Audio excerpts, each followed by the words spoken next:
الحمد لله رب العالمين والصلاة والسلام على سيد المرسلين وعلى آله وصحبه أجمعين أما بعد.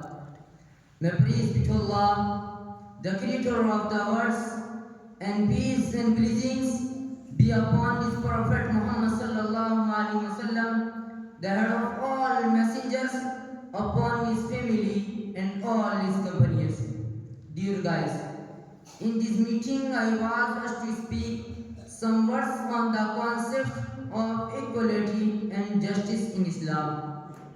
Dear audience, the first and foremost teaching of the Quran about equality is that all human beings are descended from one father and mother, thus they are equal on the basis of humanity. The Quran says, يا أيها الناس إنا خلقناكم من ذكر وأنثى وجعلناكم شعوبا وقبائل لتعارفوا إن أكرمكم عند الله يتقاكم إن الله عليم خبير.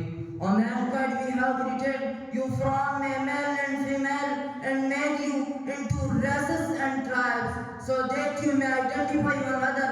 Surely the noblest of you, Allah's saint, is the one who now must be yours of you. Surely Allah is all knowing, all over. The Quran very explicitly declared that differences of races, tribes, colors, and places are of no value and importance. These differences are only for the sake. May identification one cannot be considered higher and superior. On the ground of the race, color, and nationality, by this the Quran named living and discrimination of names, races, tribes. The second rule which the Quran proclaimed in the verse is that the cause of nobility is only petty.